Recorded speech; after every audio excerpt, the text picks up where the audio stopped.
We've been discussing multiple variable regression and generalized linear models. In our previous videos, we looked at logistic regression and Poisson regression. In this particular video, we're going to look at linear regression. They are all generalized linear models, being the foundation is a linear relationship between the variables.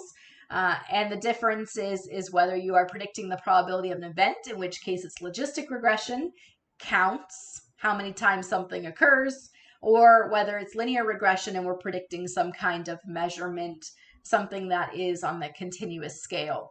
And all of these, we're looking at multiple variable regression where you have more than one predictor variable, as opposed to the associative model we looked at before, which was linear regression with one variable.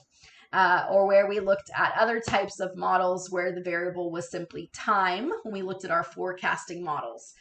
So let's take a look at linear regression with a data set here. So the data set we're going to use is the New York Stock Exchange data set, and you can find it. Sorry. When you go to drstephpowers.github.io/BIA, we are working here in the workbook called Regression. When you click in here, you go to GitHub. You can then open in Google Colab, but you will also find here on the left the fundamental one. And if you just hit this little download button here on the right, you can download this data set. You can also pull the data set from its original source, which comes from Kaggle.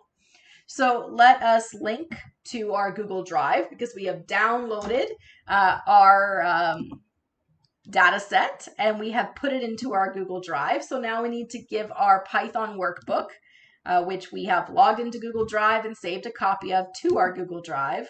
We now need to link the Python workbook and the rest of our Google Drive so we can go pull our file.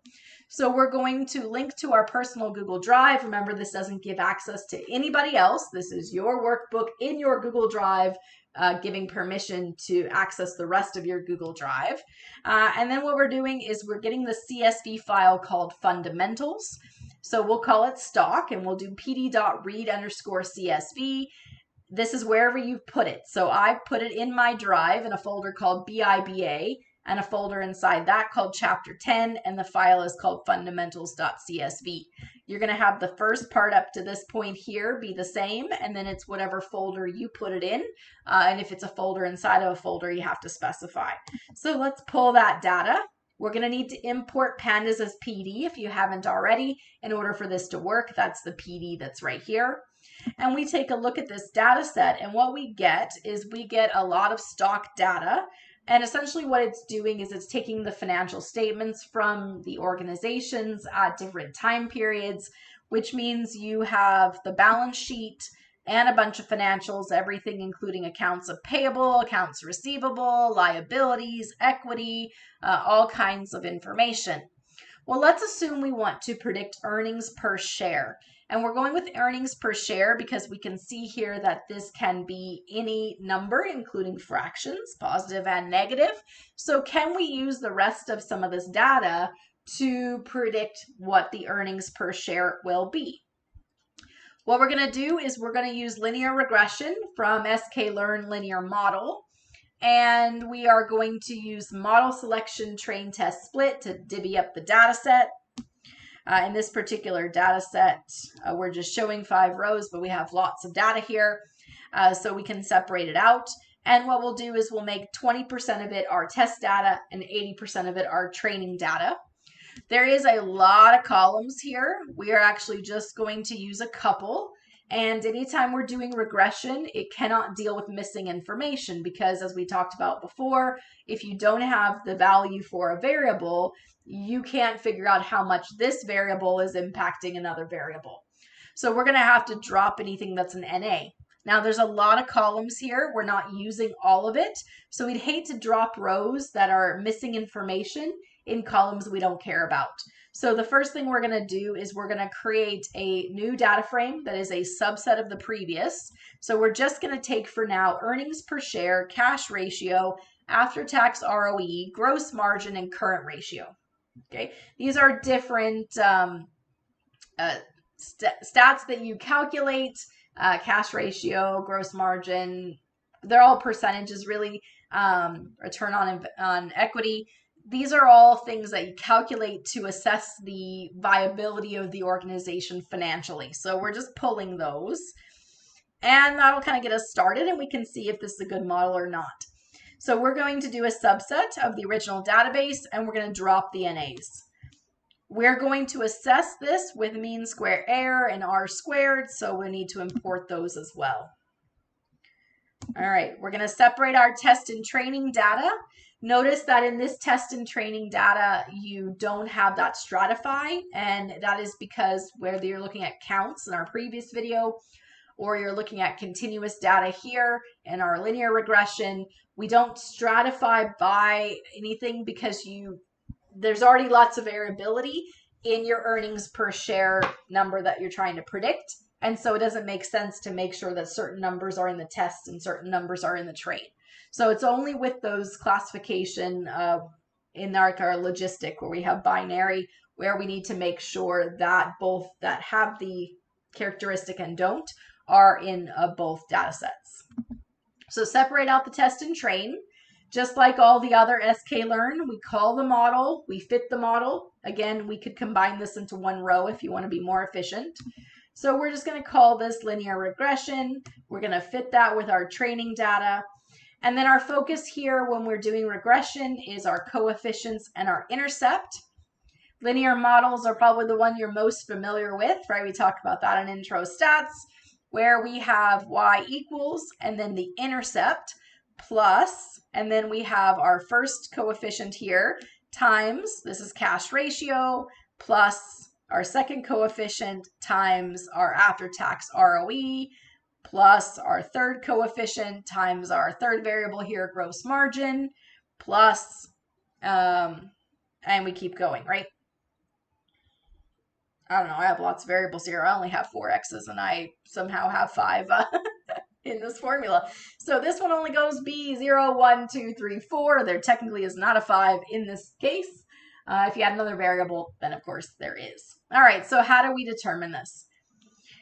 All right, so we're going to start out with an earnings per share of 3.7 and then adjust based on different characteristics. So what does that mean? If we start out at 3.7, then the EPS will increase by 0.003 in the first time I did this, but here it's 0.0046 for a 1 unit increase in cash ratio.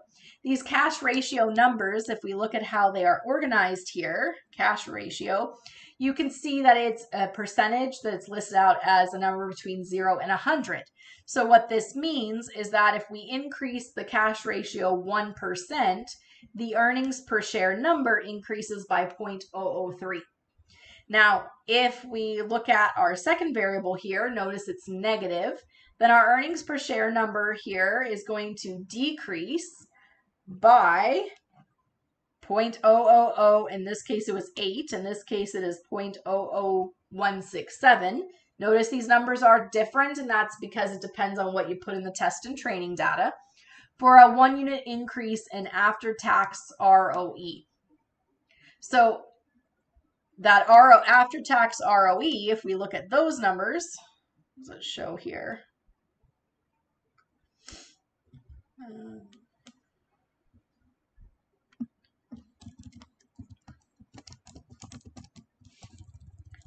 After-tax ROE.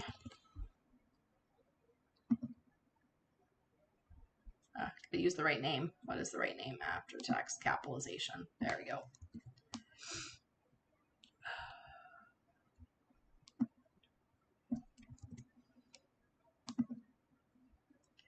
So you can see these numbers here. We have return on equity, and so those numbers we seem to have kind of 0 up to like 200 or so.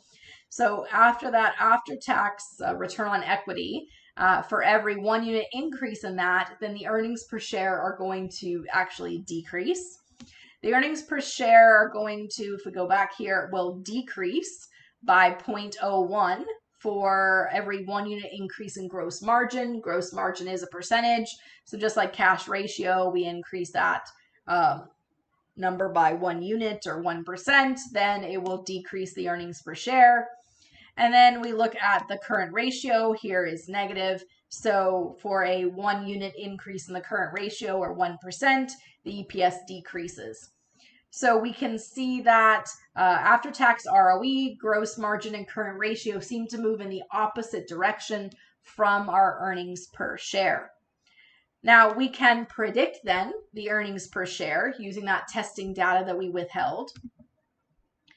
And we can then take it and compare our test data and our predicting data, and we can find measurements like mean squared error. To use mean square error, you are going to have another model that you compare it to with the mean squared error. So we could try a different regression model with different variables, take one out, add more, and see. And with the mean squared error, you're looking for a lower mean squared error is better. And here we'll look at R squared, and our R squared model, higher is better.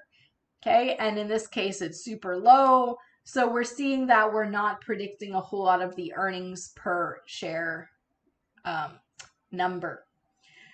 We could look at the error. Okay, so we're taking our predicting and our test. We're going to have to convert y-test to numpy. We can then find the error. We can, if we import matplotlib.pyplot as PLT, we can plot the error. And so what we're looking for when we look at the error is we are looking for, is it on average at 0?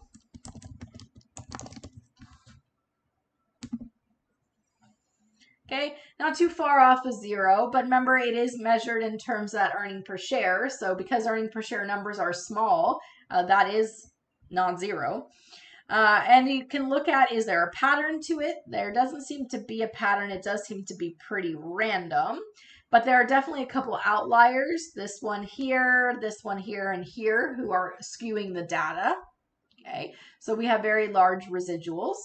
But what we want to know is whether or not the actual variables we chose are any good at predicting the earnings per share. So we can see their impact here.